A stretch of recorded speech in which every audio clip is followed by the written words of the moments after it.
جب کسی نے کہا کہ کھانا بہت ہے، بسم اللہ مت پڑھو۔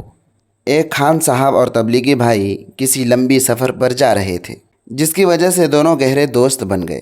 سفر کے بعد دونوں اپنے اپنے ملک چلے گئے۔ چٹھی کے ذریعے آپس میں بات ہوتی رہی۔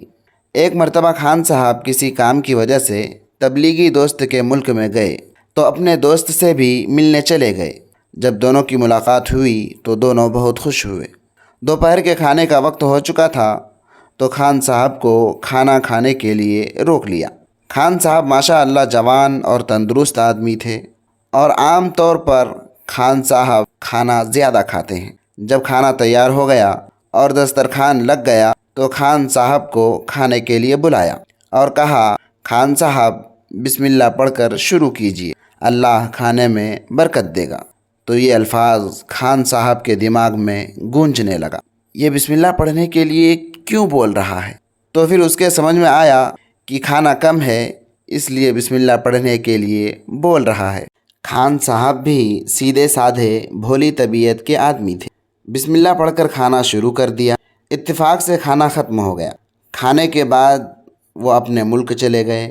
اتفاق سے تبلیغی دوست ایک مرتبہ تبلیغی جماعت کے ساتھ خان صاحب کے ملک میں گئے اور جماعت کے امیر سے اجازت لے کر وہ اپنے دوست خان صاحب سے ملنے کے لیے گئے تو دونوں کی ملاقات ہوئی اور خوش ہو گئے، اور پھر خان صاحب کھانا کھلانے کے لیے ان کو اپنے گھر لے گئے۔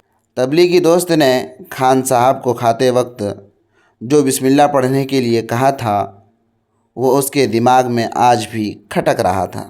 خان صاحب نے بہت سارا کھانا تیار کرایا اور دسترخوان بچھا کر بہت بڑی تھالی جس میں 10 کلو کھانا آ سکتا تھا بھر کر اپنے دوست کے سامنے رکھ دیا اور کہا، او بھائی بسم اللہ مت بولو، ایسے ہی کھاؤ، آپ نے جو مجھے کھانا کھلایا تھا وہ کم تھا، اس لیے آپ نے مجھ سے بسم اللہ پڑھوائی تھی، وہ مجھے ابھی تک یاد ہے، اس لیے آپ کے سامنے بہت سا کھانا رکھ دیا ہے، اس میں برکت کی ضرورت نہیں ہے، اس لیے بسم اللہ پڑھے بنا کھائیے، کھانا کم نہیں ہوگا۔